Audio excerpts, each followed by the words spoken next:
আছে, বিষয় সম্পদের মোহে ডুবে আছে, সেই যে অহংকার, আত্ম অহংকার এখন যেটা আছে সেটা যেন আরো দ্বিগুণ হয়। তাতে কি হবে? যত অহংকারে বশীভূত হবে, যত লোভ লালসায় বশীভূত হবে, ততই তার কাছ থেকে আমি একটু একটু করে দূরে সরে যাব। আর যে মানুষটাকে বর দিলাম যে একমাত্র গাই গরু সেটাও যেন মরে যায়, এর অর্থ হলো এটা, ওই যে যাওয়া মাত্রই তিনি একটা কথা বললেন বাবা, যে আমার সম্বল বলতে একটা গাই গরু, অর্থাৎ গাই গরুটাকে যদি আমি কেড়ে নিই তাহলে তার আর কিচ্ছু থাকবে না, সে তখন সদা সর্বদাই হা কৃষ্ণ হা কৃষ্ণ। আর সে যখন সর্বদাই নাম করবে আমি তাকে আমার বুকে টেনে নেব। নিতাই গৌর হরি বল হরি বল। তাই বাবা, মোহের মধ্যে ডুবে গেলে হনদশায় হয় মা, এটা প্রত্যেকের ক্ষেত্রে দেখবেন সারা দিন সংসারে এ চিন্তা সে চিন্তা করতে গিয়ে ওই দিন অন্তে ভগবানকে পূজা করব দিনে একবার, সে সময় আমাদের হয় না। তাই আজ ভিখারি বলছে, বাবু আমি আসি, আপনার এই বিষয় সম্পদ যদি নিয়ে যাই তাহলে আপনার মতো অবস্থা আমার হবে। আপনি যেমন সারাদিন জমিদারি হিসাব নিকাশ নিয়ে ব্যস্ত থাকেন, দিন অন্তে একবার তার নাম করার, তার সেবা দেওয়ার সময় আপনার নেই, ওই মহলের ওই সম্পদ যদি আমি নিই তাহলে আপনার মতো অবস্থা আমার হবে। আমি আমার গোবিন্দ ভুলে যাব, আমি আমার প্রভুর সেবা থেকে দূরীভূত হয়ে যাব। আসি বাবু। চলে গেল মা। সেই কথাটা শোনা মাত্রই লালার মনের মধ্যে চিন্তা শুরু হলো, তবে কবে হবে আমার কৃষ্ণ ভজন? সত্যই যদি এমন ভাবে ধন সম্পদের মধ্যে ডুবে যায় তাহলে কেমন হবে কৃষ্ণ ভজন? না না, সত্যই তো ভিখারি যে কথাটা বলেছে, মায়ার সংসারে আবদ্ধ হয়ে দিনে দিনে যে সব কিছু ভুলে যেতে বসেছি, ভজন হলো না, সাধন হলো না। একদিকে আমার জমিদারি, আর একদিকে আমার গোবিন্দ ভজন, আমি কোন দিকে যাব? আপনারাই বলুন তো মা, সংসারকে বেশি ভালোবাসেন নাকি গোবিন্দকে বেশি ভালোবাসেন? কাকে বেশি ভালোবাসেন? গোবিন্দকে, সংসারকে? যদি সংসার আমরা ভালো নাই বা বাসবো, তাহলে সংসারে এখনো পড়ে আছি কেন? যারা প্রকৃত সংসারকে ত্যাগ করেছে, ভালোবাসেনি, তারা কিন্তু বৃন্দাবনে চলে গেছে, যার প্রমাণ অনেক আছে। এই যে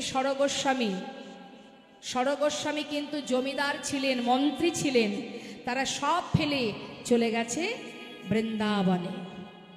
আজ এত বড় জমিদার, যার এত ধন ঐশ্বর্য, সব ফেলে, বেশি দূর তার ঘর নয়, মুর্শিদাবাদ জেলা, সেখান থেকে এত বড় একজন জমিদার, এত সুখ, এত শান্তি, এত তৃপ্তি, এত আনন্দ যার জীবনে, এত সুখ যার জীবনে, সব ফেলে তিনি চলে যান বৃন্দাবনে। আজ দেখুন, জমিদার কৃষ্ণচন্দ্র খাজনা আদায় করতে যাচ্ছে গোটা রাজ্যে। এক জায়গা থেকে শিক্ষা পেল, সেটা হচ্ছে ওই ভিখারি, যে আপনার মতো ধন সম্পদে যদি ডুবে থাকি তাহলে গোবিন্দ ভজন আমার হবে না। এই হলো একটা শিক্ষা। এবার আরেক জায়গা থেকে শিক্ষা পাচ্ছে, সেটা কি, কিভাবে ত্যাগের সৃষ্টি হচ্ছে দেখুন। ওই যে বললাম মা, খাজনা আদায় করতে যাচ্ছে, সারাদিন পর বেলি অবসানকালে ফিরছে, হঠাৎ এক রজকন্যা তার পিতাকে বলছে, রজকন্যা মানে ধোপার মেয়ে। আগেকার সময় কিন্তু এত ডিটারজেন্ট ছিল না বাবা, কাপড় পরিষ্কার করতে গেলে ওই কলার শুকনো পাতাকে পুড়িয়ে যে খার, মানে যে ছাই তৈরি হতো, সেটা দিয়ে কাপড় পরিষ্কার করা হতো। আর রজকন্যা পিতাকে বলছে চিৎকার করে, বাবু গো, বেলা যায় বাসনায় আগুন দাও, বাবু গো, বেলা যায় বাসনায় আগুন দাও, বেলা যায় বাসনায় আগুন দাও।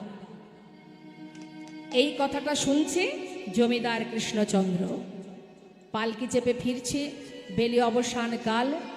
ঠিক কোন সময় বলুন তো মা? বেলি অবসান কাল গোধূলি বেলা, দিনের আলো শেষ,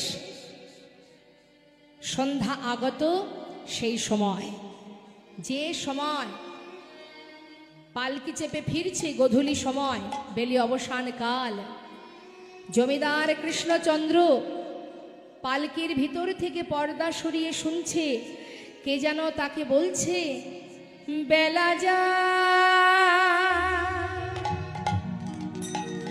বেলা যা, বেলা যা।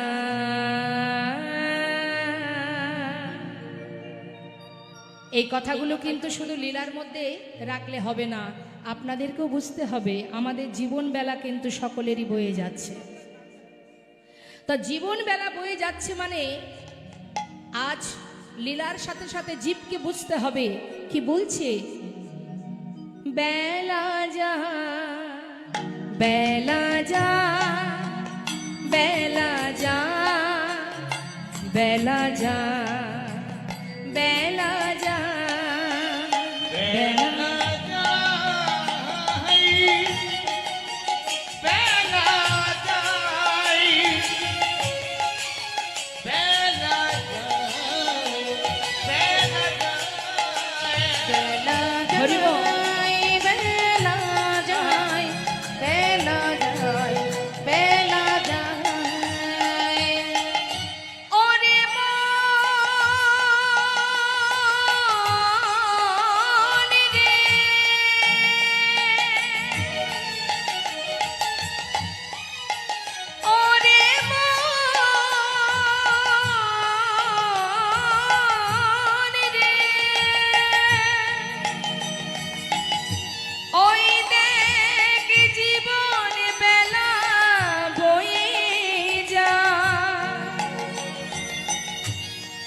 একবার ভজ ভজ কৃষ্ণ ভজ,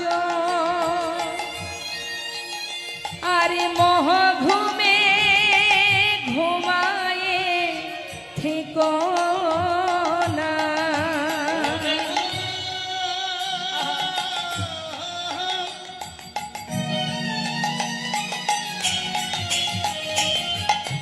তোমরা 84 লক্ষ জনী ভবন করে হরিব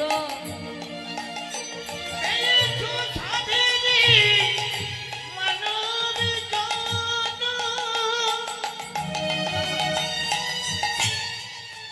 এ জনম চলে গেলে আর পাবে না। ওরে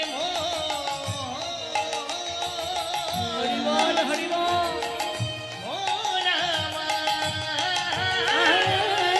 আর বেলা গেল,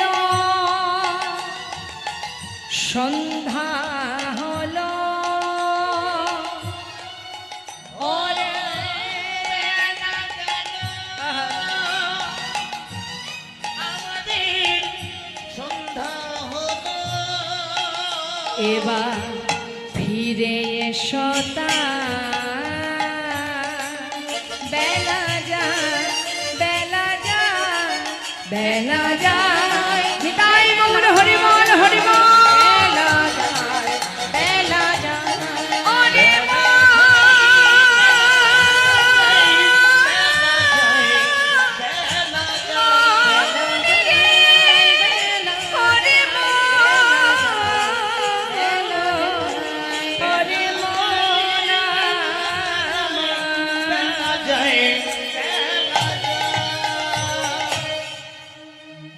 পালকির মধ্যে থেকে জমিদার কৃষ্ণচন্দ্র বললেন, একটু পালকিটা থামাও। পালকি থেকে নেমে রজকন্যাকে গিয়ে বললেন, মা কি বললি একবার বল। ও মা, রজকন্যা জমিদারকে দেখে থরহরি কাঁপছে। বাবু, আপনাকে আমি কিছু বলিনি, আমি আমার পিতাকে বলেছি বেলা যায় বাসনায় আগুন দাও। জমিদার কৃষ্ণচন্দ্র বললেন, আমি যে অন্য কথা শুনেছি মা, তুই যেন বারবার বললি বাবু বেলা যায়, বাসনা নয়, বাসনায় আগুন দাও। হরি বল, হরি বল। ঠিকই বলেছিস তুই। কামনা বাসনার পিছনে ছুটতে ছুটতে জীবন বেলা বয়ে চলে গেছে মা। আজ তুই আমার চোখ খুলে দিলি মারে, আর আমি থাকবো না। সবকিছুর মধ্যে থাকতে থাকতে গোনা দিন ফুরিয়ে যায়, আর আমি এখানে থাকবো না। আমি চলে যাব, চিরতরে চলে যাব। ছুটতে ছুটতে নিজের ঘরে ফিরে এসে তার কন্যাকে বলছে, মারে আমাকে একটু সারা গায়ে কৃষ্ণ নাম লিখে দে না মা। বাবা, সুমতি কন্যা অবাক হয়ে ভাবছে বাবার কি হলো, আজ হঠাৎ করে তিনি এমন পাগলের মতো করছে কেন। মা, আমি আর থাকবো না, আমার সারা গায়ে কৃষ্ণ নাম লিখে দে মা, আমি চলে যাই। কোথায় যাবে বাবা তুমি? আমি আর থাকতে চাই না। জানিস মা, এতদিন যা কিছু করেছি সবই তোদের জন্য রইল। আমার যে আর বেশি সময় নেই, জানি না এই সময়ের মধ্যে আমি গোবিন্দ চরণ পাবো কিনা। তাই মারে, এবার আমাকে আমার ঘরে ফিরতে হবে, এবার আমাকে আমার আপন জনার কাছে যেতে হবে। আমাকে বিদায় দে বাবা। তোমার কোনো কথাই বুঝতে পারছি না, তুমি কোথায় যাবে? আমি যাব রে,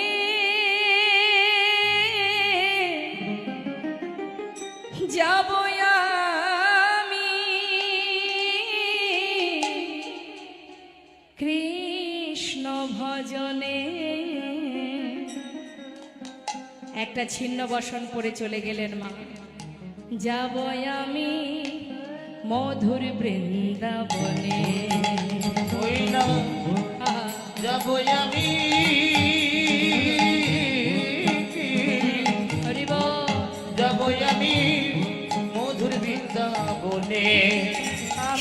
রইল সাধীর জমিদারি, রইল এ ঘর বাড়ি, রইল সাধের জমিদারি, রইল এ ঘর বাড়ি।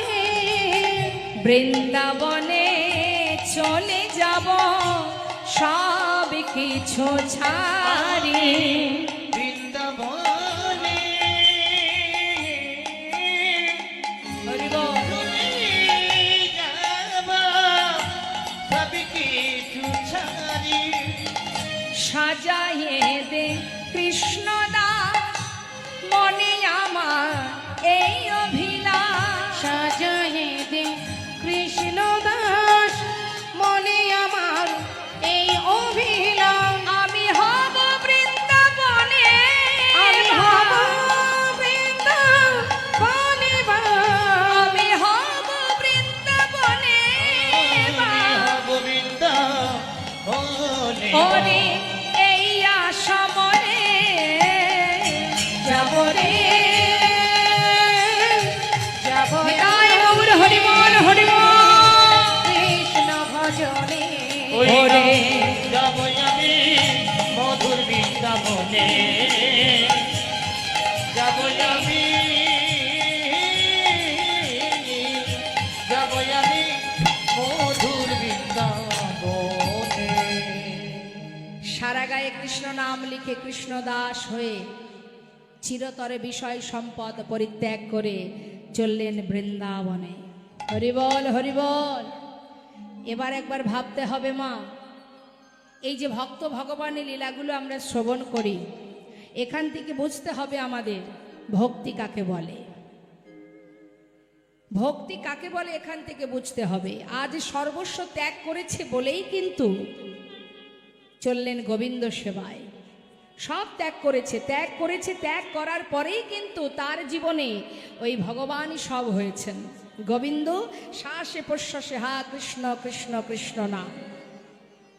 তা ইহজগতের যত সময় মোহমায়াতে আমরা আকৃষ্ট থাকব, তত সময় আমাদের পরমার্থিক কৃপা লাভ হবে না।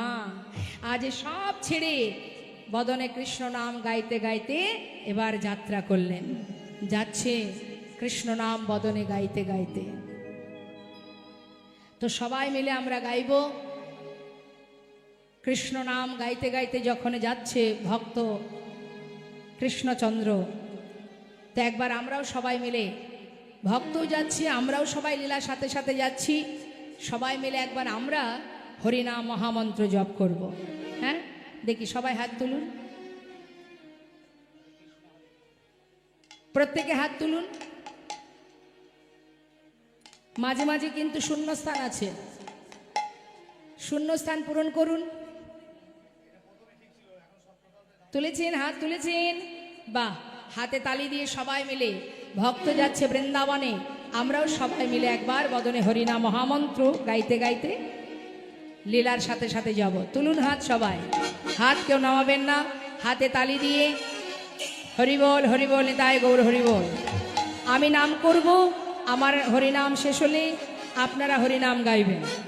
অনুধ্বনি পরে হবে, আগে হরিনাম শুনে নিন সুরটা, তারপরে আপনারা গাইবেন। হাতে তালি দিয়ে, দু হাত মানে দুটি কর, করকে একত্রিত করলে তালের সৃষ্টি হয়। করযুক্ত তাল, করতাল। আর দেহটা হচ্ছে শ্রীখোল, মৃদঙ্গ, মাটির দেহ। তা সবাই মিলে আমরা গাইব হরে কৃষ্ণ কৃষ্ণ কৃষ্ণ হরে হরে, হরে রাম রাম রাম হরে হরে, হরে কৃষ্ণ হরে।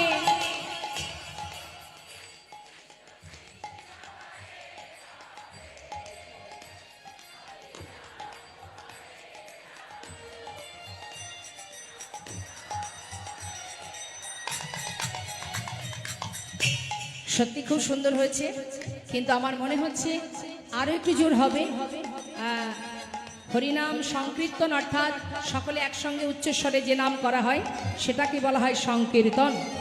তা যিনি সংকীর্তনই কপিতর, অর্থাৎ সংকীর্তনের পিতা যিনি আমার গৌর সুন্দর, তিনি যে নাম দিয়েছেন জীবের দ্বারে দ্বারে, আমরাও সেই নাম গাইব।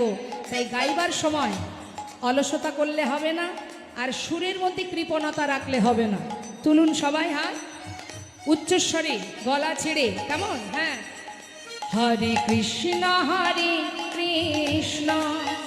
কৃষ্ণ কৃষ্ণ হরে হরে, হরে রাম রাম রাম হরে হরে, হরে কৃষ্ণ হরে।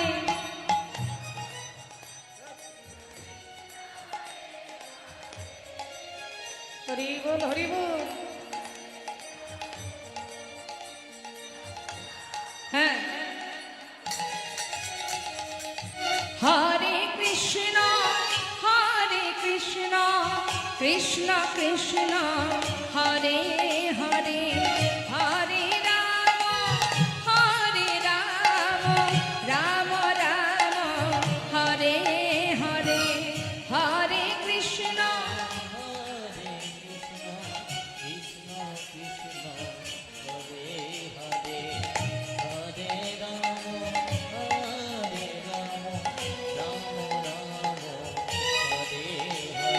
হরে কৃষ্ণ দুহাত তুলে।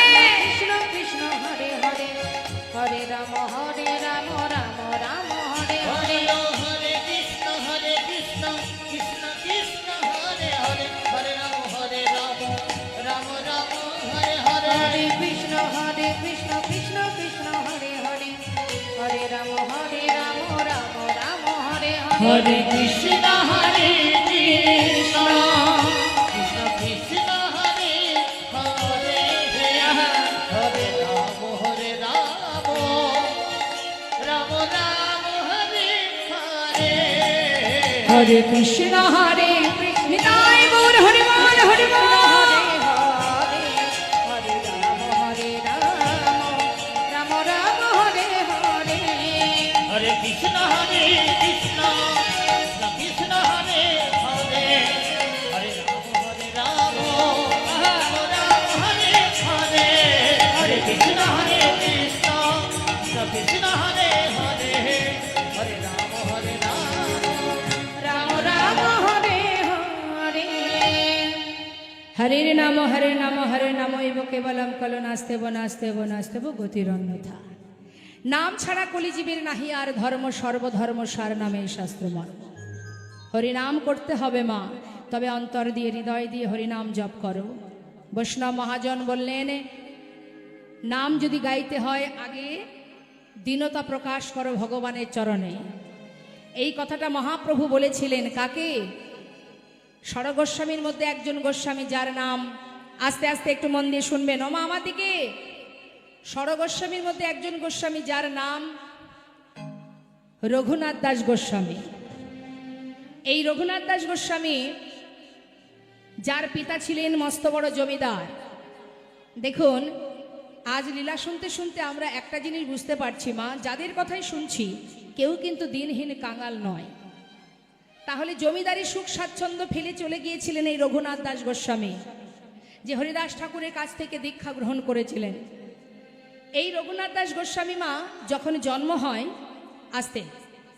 জন্ম হওয়ার সাথে সাথে তার পিতা গোবর্ধন দাস তিনি তার স্ত্রীকে বললেন, দেখো, আমরা যেমন ভগবানকে ভালোবাসি, আমরাও চাইবো আমাদের সন্তানেরও যেন ভগবানের চরণে মতিগতি থাকে।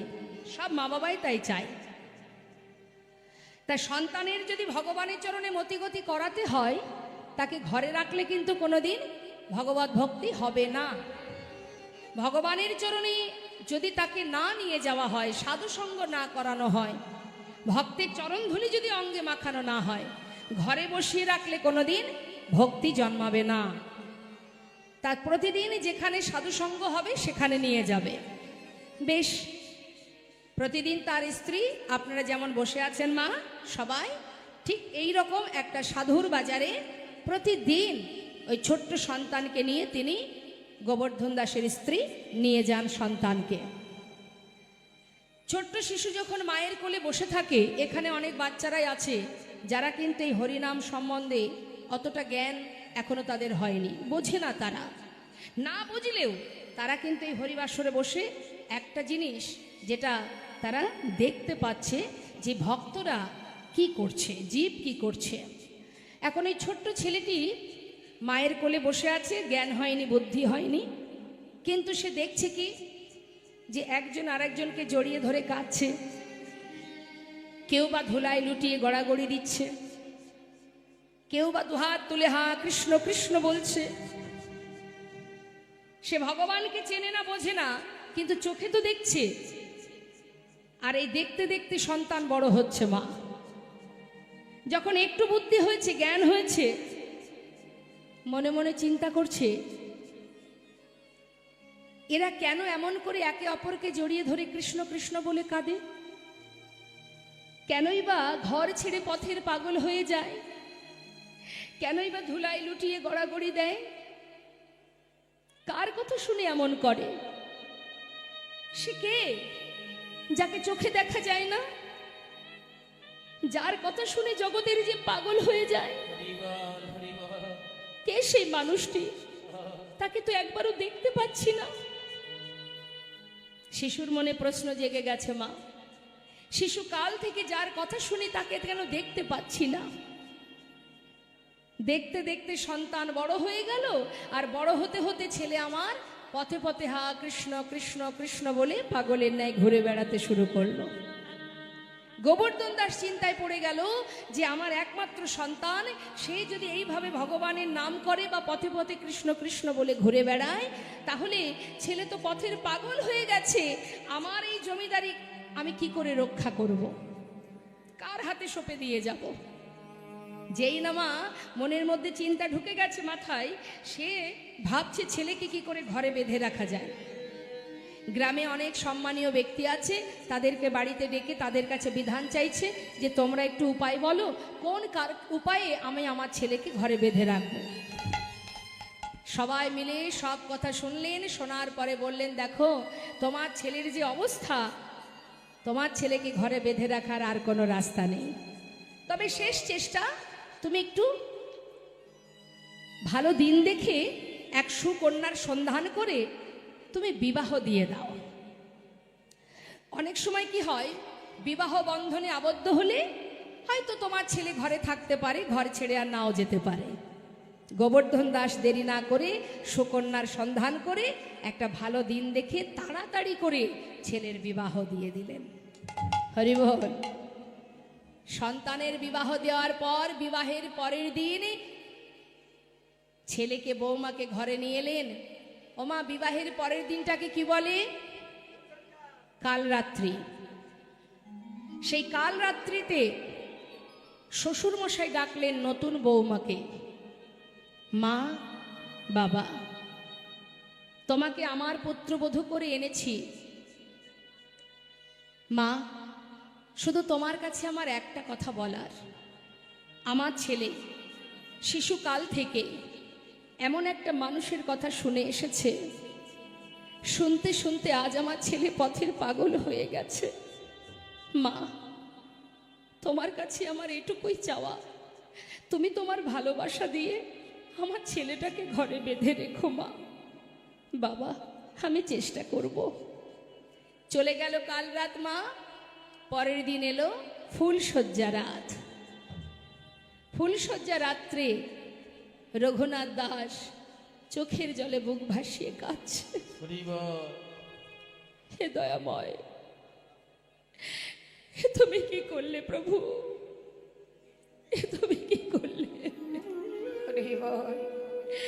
শিশুকাল থেকে তোমার কথা শুনতে শুনতে আজ যে এত বড় হয়েছে, যার কথা শুনেছি শুধু, যার রূপের কথা, গুণের কথা, কখনো চোখে দেখিনি তাকে। হে দয়াময়, আজ তোমাকে পাওয়ার জন্য আমি পথে পথে ঘুরি বলে আজ তুমি আমাকে বিবাহ বন্ধনে আবদ্ধ করলে। তবে তুমিও শোনো প্রভু, তুমি যতই আমাকে পরীক্ষা করো না কেন, আমি সমস্ত বাঁধন কেটে তোমার কাছে যাবই যাব। মাগো, হঠাৎ তার স্ত্রী সরজু দেখছে স্বামীর চোখে জল। স্বামী, তুমি কাঁদছো কেন? কি হয়েছে তোমার? আমাকে কি তোমার পছন্দ নয়, নাকি এই বিবাহেতে তোমার কোনো মত ছিল না? রঘুনাথ দাস বললেন, সরজু, তোমার প্রশ্নের উত্তর আমি দেব, তার আগে আমার একটা প্রশ্নের উত্তর দাও। সরজু, বিবাহের পর তুমি এই সংসারে এসেছো, এই বাড়ির তুমি কে হও? এই ঘরের আমি কুলবধূ। আমার কে হও? আমি তোমার সহধর্মিণী। আচ্ছা, যে সহধর্মিণী হয় তার কাজ কি হয়? আমি তো জানি না স্বামী, তবে গুরুজনের মুখে শুনেছি সহধর্মিণীর কাজ হলো স্বামী যদি ধর্মের পথে যায় তাকে সহায়তা করাই সহধর্মিণীর একমাত্র কাজ। রঘুনাথ দাস বললে, সরজু, তাহলে তুমি শোনো। দেখো সরজু, শিশুকাল থেকে এমন একটা মানুষের কথা আমি শুনেছি, যাকে কোনোদিন চোখে দেখিনি, যার রূপের কথা এত মধুর, যার গুণের কথা এত মধুর। সেই মধুর গুণ কথা শুনতে শুনতে আজ আমার মনে বাসনা, আমি সেই মানুষটাকে একবার সাক্ষাৎ দর্শন পেতে চাই। না জানি দেখতে সে আরো কত মধুর। আর আমি পাগলের মতো পথে পথে কৃষ্ণ কৃষ্ণ বলে ঘুরি, আর আমার পিতা নিজের প্রয়োজনে ধরে রাখবার জন্য আমাকে জোর পূর্ব আমার সঙ্গে তোমার বিবাহ দিয়েছে। রাধে রাধে। সরজু, তুমি তো আমার সহধর্মিণী, তুমি পারবে চিরতরে এই ঘর থেকে আজ রাত্রে আমাকে বিদায় দিয়ে দিতে? ওমা, সরজু পড়েছে বিপদে, আমি কোন দিকে যাব, কি করব আমি? স্বামী বিদায় চাইছে, একদিকে শ্বশুরের বাক্য, তুমি তোমার ভালোবাসা দিয়ে আমার সন্তানকে বেঁধে রেখো, স্বামীর বাক্য, আমাকে চিরতরে ঘর থেকে বিদায় দিয়ে দাও। আমি কি করব, কি করা উচিত আমার? ফুলশয্যা ঘরে বসে কাঁদতে কাঁদতে হঠাৎ তার মনে হলো, জগতে সবার কথা অমান্য করা যায়, শ্বশুরের বাক্যও অমান্য করা যায়, কিন্তু স্বামীর বাক্য লঙ্ঘন করা যায় না। স্বামী, তুমি যাবে, হাত ধরো। আজই রাত্রে আমি তোমাকে ঘর থেকে পথের বাহির করে দেব। স্বামী গো, শুধু তোমার কাছে একটা নিবেদন, যে ভক্তি ভরে, যে হৃদয়ে ভালোবাসা নিয়ে, যে শুদ্ধ প্রেম নিয়ে তুমি ছুটে চলেছ, আমার বিশ্বাস একদিন না একদিন তুমি তার দেখা পাবেই পাবে। তাই যেদিন তার দেখা পাবে, শুধুমাত্র সেই দিন স্বামী এই অভাগিনী রে একবার করো স্মরণ।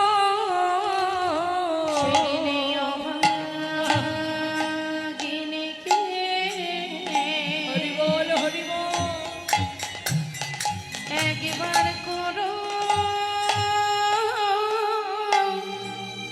করো স্মরণ। যেদিন পাবে তুমি ওই গোবিন্দ চরণ, সেদিন অভাগিনী রে একবার করো স্মরণ। যেদিন পাবে তুমি হরি বল, হরি বল। ওই গোবিন্দ চরণ, সেদিনে অভাগিনীকে করো স্মরণ। স্বামী তোমার কাছে আমার এই নিবেদন, সেদিনে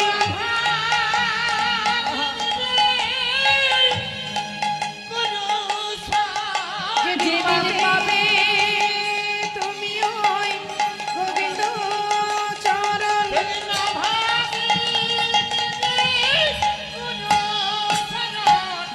পাবে তুমি নিতাই গৌর হরি বল, হরি বল। পাবে তুমি ওই গোবিন্দ চরণ, পাবে তুমি ওই গোবিন্দ চরণ, অভাগিনীকে করো স্মরণ।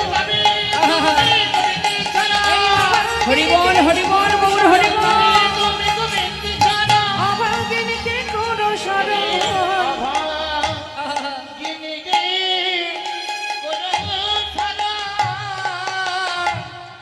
জয়রূপ সনাতন ভট্ট রঘুনাথ, শ্রীজীব গোপাল ভট্ট দাস রঘুনাথ। সেই রঘুনাথ দাস যে সংসার ছেড়ে, পরিবার ছেড়ে মহাপ্রভুর কাছে এসেছিলেন। মহাপ্রভু বলেছিলেন, শোনো রঘুনাথ, যে ভক্তি ভরে তুমি আমার কাছে ছুটে এসেছো, এই ভক্তি নিয়ে তুমি বৃন্দাবনে চলে যাও। তবে তোমার কাছে জানিয়ে রাখি, তৃণাদপি শুনে চেন তরুরিব সহিষ্ণনা, অমানির মানদেন কীর্তনীয় সদা হরি। এই শ্লোকটি যদি গলার মালা করতে পারো, অতি তাড়াতাড়ি তুমি গোবিন্দ দর্শন পাবে। দীনতা প্রকাশ করো, বৃক্ষের ন্যায় সহিষ্ণুতা রাখো। অমানিন মানদেন, যাকে সবাই ঘৃণা করে তুমি তাকে মান দেবে, সম্মান করবে। এটা হলো বৈষ্ণবের স্বভাব। এই লক্ষণ যদি তোমার মধ্যে থাকে, অতি তাড়াতাড়ি তুমি গোবিন্দ চরণ পাবে। মহাপ্রভুর কথা শুনে গিয়েছিলেন মা, তাই আজ জমিদার কৃষ্ণচন্দ্র তিনি বৃন্দাবনে এসে পৌঁছালেন। আর যখন বৃন্দাবনে এসে পৌঁছেছে বাবা, তখন সন্ধ্যা হয়ে গেছে। গোবিন্দকুণ্ডের পাড়ে কোনো রকমে রাতটা পার করেছে। পার করে সকালবেলায় চোখ খুলেছে, খোলা মাত্রই দেখছে সমস্ত ব্রজবাসীরা মাথায় করে পসরা সাজিয়ে সবাই সারি সারি যাচ্ছে। জমিদার কৃষ্ণচন্দ্র জিজ্ঞাসা করছে, ব্রজবাসী, ব্রজবাসী, তোমরা কোথায় যাচ্ছ? বাঁকে বিহারীর ভোগ দিতে। বলছি আমাকে একটু নিয়ে যাবে? কেন নিয়ে যাব না? চলো, অবশ্যই নিয়ে যাব। তবে হ্যাঁ, সবাই যেমন রাধা নাম গাইতে গাইতে যাব, তুমিও কিন্তু আমাদের সঙ্গে রাধা নাম গাইতে গাইতে যাবে। চলো। সবাই মিলে গাইছে মা, আমরাও গাইব। ব্রজবাসী যাচ্ছে রাধা নাম গাইতে গাইতে।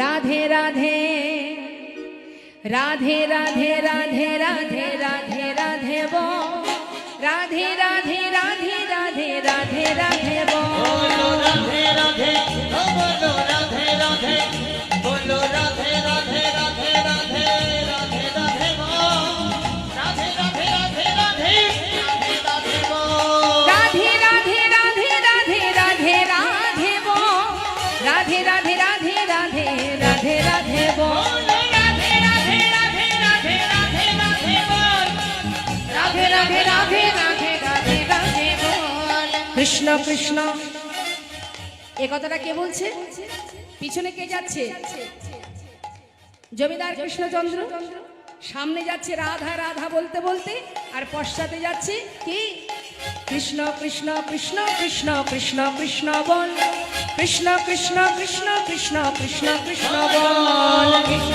কৃষ্ণ বলো কৃষ্ণ কৃষ্ণ বলো কৃষ্ণ কৃষ্ণ কৃষ্ণ কৃষ্ণ কৃষ্ণ কৃষ্ণ কৃষ্ণ কৃষ্ণ বল কৃষ্ণ কৃষ্ণ কৃষ্ণ কৃষ্ণ কৃষ্ণ কৃষ্ণ এই, বল বন্ধ করো। বন্ধ করেছো কি হচ্ছে কি বৃন্দাবনে কৃষ্ণ নাম চলে না গো, রাধা নাম করতে হবে। চলে না কেন গো বৃন্দাবনে কৃষ্ণ নাম চলবে না কেন সবাই তোমরা রাধা নাম করছো আমি কৃষ্ণ নাম করছি দুজনের নামই তো হচ্ছে রাধা নাম করছি, আমাদের সাথে রাধা নামই করতে হবে। রাধা নাম করতে হবে না না তাহলে এক কাজ করি বলছি যে তোমাদের কথাও থাক আমার কথাও থাক দুজনে যে নাম আমরা দুজন দুই রকম নাম করছি সেটাকে যদি আমরা এক করে দিই মানে তোমাদের কথা আমার কথা দুয়ে মিলে রাধে কৃষ্ণ রাধে কৃষ্ণ রাধে কৃষ্ণ রাধে কৃষ্ণ বল রাধে কৃষ্ণ রাধে কৃষ্ণ রাধে কৃষ্ণ বল রাধে কৃষ্ণ বলো রাধে কৃষ্ণ রাধে কৃষ্ণ রাধে কৃষ্ণ রাধে কৃষ্ণ বল রাধে কৃষ্ণ রাধে কৃষ্ণ রাধে কৃষ্ণ বল বৃন্দাবন কি সবাই মিলে আপনারা জোরে জোরে রাধে রাধে বলবেন বা রাধে কৃষ্ণ আর আমি এক একটি জায়গার নাম বলবো জোরে জোরে বৃন্দাবন কি যমুনা মাই কি আর একটু জোরে হবে না হবে তো হ্যাঁ বৃন্দাবন কি যমুনা মাই কি আমার বাবাদের কণ্ঠগুলো পাচ্ছি না কেন একটু উচ্চস্বরে সবাই মিলে বলবেন বলুন বৃন্দাবন কি যমুনা মাই কি রাধা কুণ্ড কি শ্যাম কুণ্ড কি গোবিন্দ কুণ্ড কি বিলাসবন কি মধুবন কি নিধুবন কি কেশিঘাট কি বংশীবট কি মোহনবন কি মাধবীবন কি লৌহবন কি तम्रवन की कमलवन की भंडीवन की आगे पीछे दाहिने बाएं बोल बोल में ऊपर नीचे बोलो राधे राधे राधे राधे राधे राधे बोल राधे राधे राधे राधे राधे राधे बोल राधे राधे राधे राधे राधे राधे बोल राधे राधे निताई गौर हरि बोल राधा रानी की राधे राधे राधे राधे राधे राधे बोल राधे राधे राधे राधे राधे राधे बोल प्रेम से बोलिए बाके बिहारी लाल की बाके बिहारी लाल की बाके बिहारी लाल की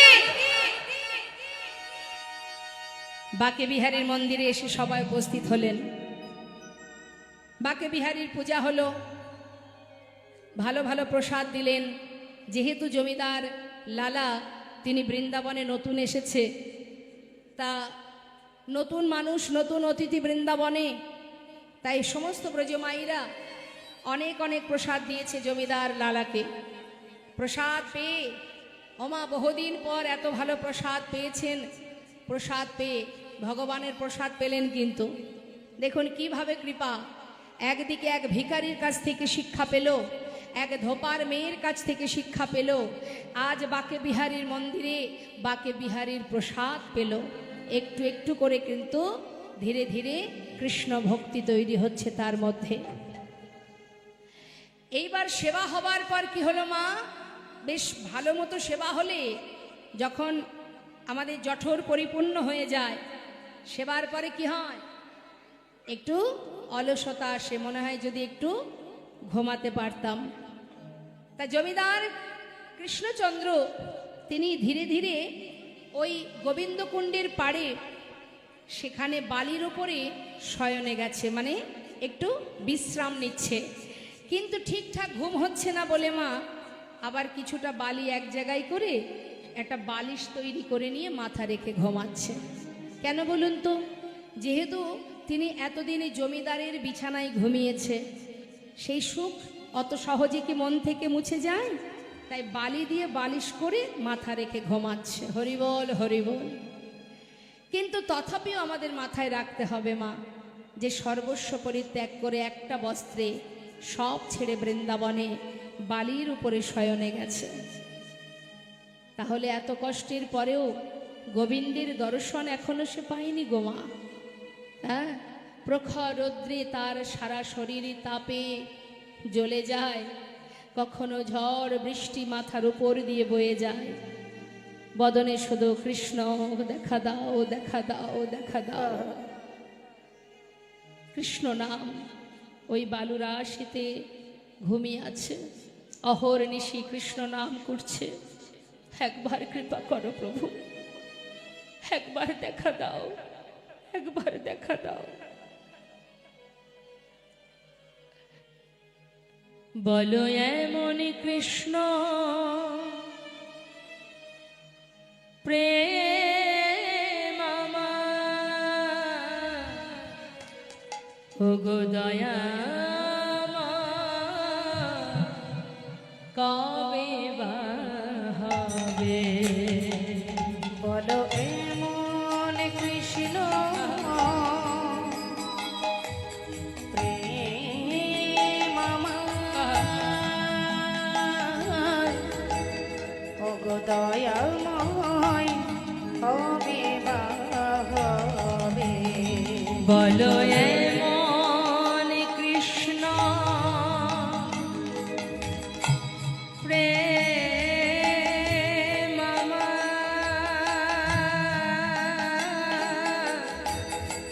ওগো দয়াময় কবে বা হবে? বলো এমন কৃষ্ণ প্রেম আমার, ওগো দয়াময় কবে বা হবে? কবে করুণা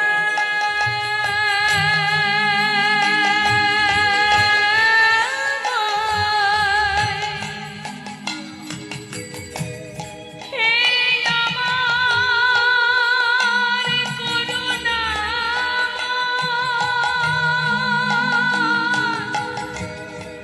করুণা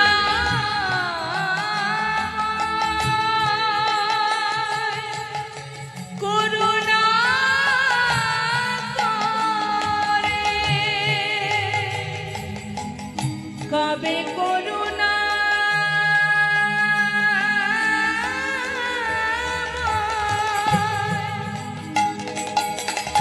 করুণা করে কবে করুণা করুণা করে বলো দেখাবা দেবে করুণা হবে? বলো এমন কৃষ্ণ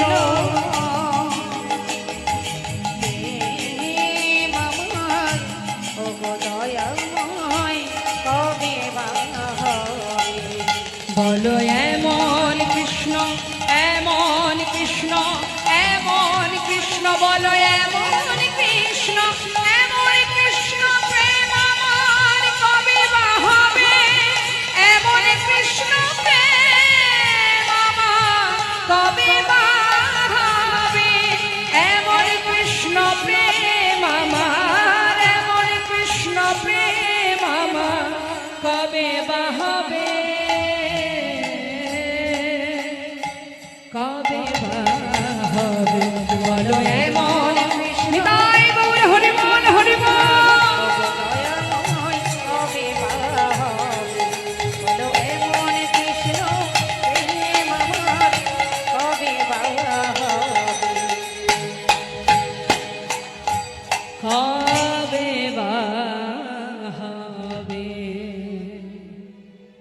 সারা রাত পার হয়ে গেল মা। সকালবেলা ঘুম থেকে উঠে দেখছে তারই সামনে এক ব্রজবাসী এক বাবাজি দাঁড়িয়ে আছে। ধুলা থেকে উঠে করজোড়ে জিজ্ঞাসা করছে, বাবাজি তুমি আমার সামনে, তুমি কি বলতে পারো বাবাজি এখানে কোথায় গেলে গোবিন্দের দেখা পাওয়া যাবে? বাবাজি জিজ্ঞাসা করছে, তুমি কে? দূর থেকে দেখলাম বালির বিছানা করে শুয়ে আছো, সুন্দর বালি দিয়ে বালিশ করেছো। কে তুমি? পরিচয় কি তোমার? আমার নাম জমিদার কৃষ্ণচন্দ্র। আজ আর আমি জমিদার নই, আজ আমি কৃষ্ণ দাস। আমি সর্বস্ব পরিত্যাগ করে শুধুমাত্র গোবিন্দ চরণ পাওয়ার জন্য ছুটে এসেছি। বাবাজি তুমি একটিবার বলে দাও না, কোথায় গেলে তার দেখা পাওয়া যাবে? আচ্ছা তোমার নাম কি? কৃষ্ণচন্দ্র। তোমার নাম কি? লালা। হ্যাঁ। আচ্ছা দীক্ষা হয়েছে তোমার? না, দীক্ষা হয়নি। দীক্ষা না হলে তো তার দেখা পাওয়া যাবে না, দীক্ষা না হলে তার দেখা পাওয়া যাবে না। বাবাজি তাহলে আমি তোমার চরণ স্মরণ করছি, তুমি আমায় দীক্ষা দাও। সাধুর চরণ ধরি কয়লালা কৃপা করি, সাধুর চরণ ধরি কয়লালা কৃপা করে। ওই সাধুর চরণে ধরি কয়লালা কৃপা করে। অধমের কর এই ভিক্ষা, অধমেরে করো এই ভিক্ষা। অবিষ্ট ধনে পাইবারে,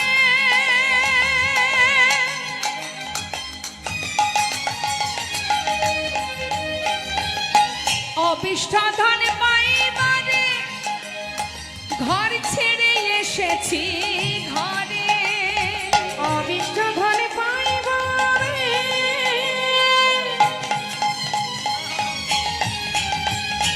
ঘর ছেড়ে এসেছি ঘরে। ফিরিব না, কৃপা করে দাও মোরে আর ফিরিব না, কৃপা করে দাও মোরে দিন। আমি ঘর ছেড়ে এসেছি আমি ঘর ঘরে, ছেড়ে এসেছি আমি ঘরে। ঘর ছেড়ে এসেছি ঘরে। ঘর ছেড়ে এসেছি ঘরে। অবিষ্ট ধনে পাইবারে ঘর ছেড়ে এসেছি ঘরে। অবিষ্ট ধনে পাইবারে ঘর ছেড়ে এসেছি না ঘরে। না ফিরিব না, কৃপা করে দাও মোরে দীক্ষা। ফিরিব না, কৃপা করে দাও মোরে দীক্ষা। দাঁড়াও। সব ছেড়ে তুমি বৃন্দাবনে এসেছো ঠিক আছে, কিন্তু দীক্ষা বললেই তো আর দীক্ষা হবে না। দীক্ষা পেতে গেলে তার উপযুক্ত সময় দরকার, যে সময় তোমার এখনো হয়নি। উপযুক্ত সময় চাই। তাহলে মা এখান থেকে আমাদের একটা শিক্ষা হওয়া উচিত যে ভগবানের চরণ দর্শন তো পড়ে থাক, দীক্ষা পেতে গেলেও তার একটা উপযুক্ত সময় দরকার। উপযুক্ত সময় না হলে দীক্ষা হয় না, দীক্ষা নেওয়া যায় না। তা উপযুক্ত সময়টা কি?